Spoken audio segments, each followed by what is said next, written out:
Global super league খেলতে প্রথম ধাপে গায়ানা গেল রংপুর রাইডার্স। বিদেশি লিগে খেলা নিয়ে রোমাঞ্চিত অধিনায়ক সোহান, লক্ষ্য চ্যাম্পিয়ন হওয়ার। সেদিন সাকিবকে ফিরিয়ে দেওয়া হয়েছিল কোন পরিস্থিতিতে? তামিম মাশরাফিকে নিয়ে সরকার কি ভাবছে?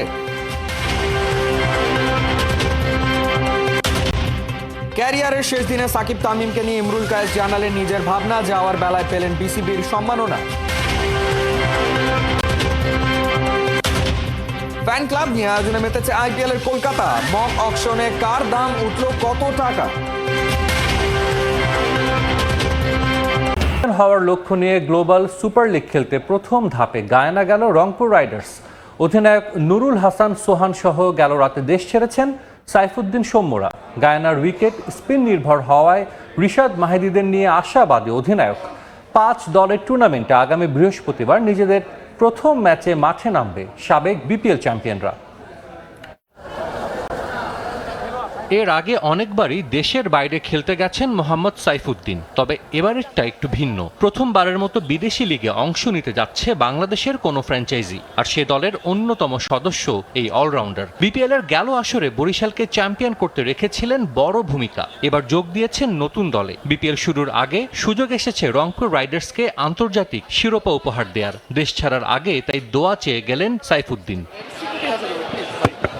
গ্লোবাল সুপার লিগ খেলতে প্রস্তাব দেওয়া হয়েছিল ফরচুন বরিশালকে, তারা রাজি না হওয়ায় সেই সুযোগ লুফে নেয় রংপুর। তবে শুধু অংশগ্রহণের জন্যই আটলান্টিক পাড়ি দিয়ে ক্যারিবিয়ানে যাচ্ছে না সাবেক বিপিএল চ্যাম্পিয়নরা। দেশ ছাড়ার আগে স্পষ্টভাবে লক্ষ্য জানিয়ে গেছেন অধিনায়ক নুরুল হাসান সোহান, ফিরতে চান শিরোপা হাতেই। সেটা আমাদের জন্য অনেক বড় একটা অপরচুনিটি, এবং যেহেতু এখন শুধু বাংলাদেশের মানে শুধু রংপুরের হয় না, বাংলাদেশের প্রতিনিধিত্ব করতেছি, আমাদের একটা রেসপন্সিবিলিটি আছে।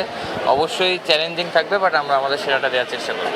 অনেক বেশি এক্সাইটেড এই টুর্নামেন্টের জন্য, এবং অ্যাট দ্য সেম টাইম অনেক বেশি মেহেদী থাকায় তাদের নিয়ে বড় স্বপ্ন দেখছেন অধিনায়ক। গায়ানার উইকেট, যেটা আমি যখন লাস্ট টাইমও খেলেছিলাম, এটা একটু স্পিনিং উইকেট থাকে, তো এখানে স্পিনারদের ভূমিকা অনেক বেশি থাকবে, এবং আমাদের টিমে আমার কাছে মনে হয় যে ওয়ার্ল্ড ক্লাস কিছু ভালো স্পিনার আছে। সো ওভারঅল আমাদের টিমটা খুবই কম্প্যাক্ট। তো আমরা 7 ম্যাচের 5টিতেই জিতেছে। গ্লোবাল সুপার লিগে বাংলাদেশের প্রতিনিধিত্ব করা রংপুরও নিশ্চয়ই চাইবে সেই ধারা অব্যাহত রাখতে। ঋষভ পান্তের দাম প্রায় 19 কোটি। শিরোপা জেতানো ক্যাপ্টেন নেমে গেলেন 5 কোটির নিচে। মেগা অকশনের আগে জমে উঠল মক অকশন। সমর্থকদের নিয়ে অনবদ্য আয়োজন করলো কলকাতা নাইট রাইডার্স। 5 দলের অংশগ্রহণে হয় এই মক অকশন। কোহিনুর করা রিপোর্ট। 5 দল, হাতে 51 কোটি টাকা। ক্রিকেটারদের দলে নিতে ফ্র্যাঞ্চাইজিগুলোর কারাকারি অবস্থা। কার আগে কে করবে বাজিমাত? ঋষভ পন্থের দাম উঠে গেল প্রায় 19 কোটি টাকা। ফিল সল্টের দাম প্রায় 12 কোটি। গেল আসরে নাইটস আর্মিদের শিরোপা জেতানো ক্যাপ্টেন শ্রেয়াসের দাম কিনা 4.4 কোটি। কলকাতায় যেন হয়ে গেল আইপিএল এর মেগা অকশনের ড্রেস রিহার্সেল। 2025 আইপিএল এর মেগা অকশনের দামামা বেজে গেছে আরও আগেই। এবারে ঢাকে কাঠি দিল কলকাতা নাইট রাইডার্স। 15টা দেশ, 30,000 সমর্থক। অকশনের অংশীদার করতে বেছে নেওয়া হলো 30 জন সুপার ফ্যানকে, যাদের মিলেছে নিলামের অভিজ্ঞতা। কলকাতার ভক্ত সমর্থকদের নিয়ে আরও একবার জমে উঠল আইপিএল এর এই মক অকশন।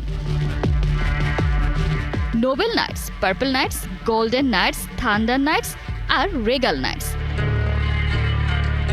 এই 5টি দল অংশ নেয় কেকেআরের এবারের মক অকশনে। এটি মূলত কলকাতার একটি ফ্যান এঙ্গেজমেন্ট ইভেন্ট। এবারের আসরটা কলকাতার জন্য শিরোপা ধরে রাখার মিশন। তাই তো মেগা অকশনের আগে নিজেদের সমর্থকদের কাছ থেকে কলকাতা জেনে নিতে চাইল কেমন খেলোয়াড় তারা তাদের দলে দেখতে চায়।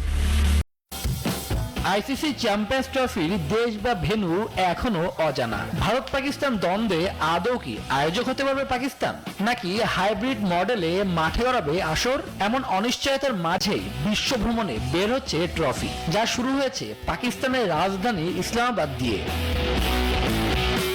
উদ্বোধনী দিনে ট্রফিটি প্রদর্শিত হয় দামানিকো, ফয়সাল মসজিদ এবং পাকিস্তান মনুমেন্টে। সেখানে ছিলেন পাকিস্তানের লিজেন্ডস শোয়েব আখতার ও অলরাউন্ডার সাদাব খান। আন্তর্জাতিক সফর শুরু করার আগে স্কুল, কলেজ এবং আইকনিক ল্যান্ডমার্কে থাকবে ট্রফি। 16 থেকে 25 নভেম্বর পর্যন্ত পাকিস্তান ভ্রমণ শেষে ট্রফিটি বাকি দেশগুলো ভ্রমণে বের হবে। এ মাসের ২৬ থেকে ২৮ তারিখ আফগানিস্তান, ১০ থেকে ১৩ ডিসেম্বর বাংলাদেশ ভ্রমণে আসবে ট্রফি। লাল সবুজের দেশে পৌঁছে টাইগার ক্রিকেটারদের ফটো সেকশনের উদ্দেশ্যে যাবে বাংলাদেশ ক্রিকেট বোর্ডে। বাকি স্থানগুলো এখনো চূড়ান্ত করতে পারেনি বিসিবি। বাংলাদেশ ভ্রমণ শেষে দক্ষিণ আফ্রিকা, অস্ট্রেলিয়া, নিউজিল্যান্ড, ইংল্যান্ড প্রদর্শিত করবে ট্রফি। এরপর ১৫ থেকে ২৬ জানুয়ারি ভারত ভ্রমণ শেষে চ্যাম্পিয়ন্স ট্রফি আবারও যাবে পাকিস্তান। ২৭ জানুয়ারি পাকিস্তানে পৌঁছানোর মধ্য দিয়ে ইতি ঘটবে ট্রফি ট্যুরের। সব ঠিক থাকলে আগামী ১৮ থেকে ৮ দল নিয়ে মাঠে গড়ানোর কথা বৈশ্বিক এই টুর্নামেন্টের। শুভদেবনাথ। বাংলাদেশ দলের উইন্ডিজ সফরের খবর। ওয়েস্ট ইন্ডিজ একাদশ ও বাংলাদেশের মধ্যকার ২ দিনের বৃষ্টিবিঘ্নিত ম্যাচটি ড্র হয়েছে। তবে মাত্র ২৭ ওভার ৪ বল বোলিং করে স্বাগতিক দলটির ৯ উইকেট তুলে নিয়েছে বাংলাদেশি বোলাররা। হ্যাট্রিক করেছেন spinner Hasan Murad. Colles cricket গ্রাউন্ডে প্রথম দিন আগে ব্যাটিং করে ৭ উইকেটে ২৫৩ রান করে ইনিংস ঘোষণা করে বাংলাদেশ। জবাবে ওয়েস্ট ইন্ডিজ একাদশ ১ উইকেটে ৫ রান করার পর আলোক স্বল্পতায় শেষ হয়েছিল প্রথম দিনের খেলা। দ্বিতীয় দিন শুরু থেকেই হয়েছে টানা বৃষ্টি, ভেস্তে যায় প্রথম ২ সেশন। শেষ সেশনে খেলা হয়েছে অল্প কিছু ওভার। বৃষ্টির কারণে সৃষ্ট আর্দ্রতা দারুণভাবে কাজে লাগায় বাংলাদেশি বোলাররা। দলীয় ২৩ রানে জোশুয়া ডর্নকে ফিরিয়ে প্রথম সাফল্য এনে দেন তাসকিন আহমেদ।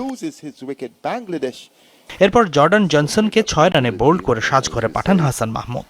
২৩ রান করা ওপেনার কিমানি মেলিয়াসকে ফিরিয়ে ক্যারিবিয়ানদের চতুর্থ উইকেট তুলে নেন তাসকিন। শরীফুল ইসলামও যোগ দেন উইকেট শিকারের রেসে। তিনি উইকেট রক্ষক ব্যাটার টেভিন ইমলাজকে লেগ বিফোরের ফাঁদে ফেললে ৪৫ রানে পঞ্চম উইকেট হারায় স্বাগতিক দলটি। এরপর কিছুটা লড়াই করার চেষ্টা করে ওয়েস্ট ইন্ডিজ একাদশ, কিন্তু বল হাতে তুলে নেবার সাথে সাথেই জাস্টিন গ্রেভসকে ২০ রানে ফিরিয়ে ব্রেক থ্রু এনে দেন অধিনায়ক মেহেদী হাসান মিরাজ। এরপর নিজের দ্বিতীয় ওভার করতে এসে স্পিন ঘূর্ণিতে স্বাগতিক দলটিকে কুপকাত করেন অভিষেকের অপেক্ষায় থাকা বাঁহাতি স্পিনার হাসান মুরাদ। ২৮তম ওভারের দ্বিতীয় বলে ড্যানিয়েল ব্যাকফোর্ডকে লেগ বিফোরে পরাস্ত করেন। পরের বলেই নাভিন বিদাইসিকে বোল্ড করেন মুরাদ।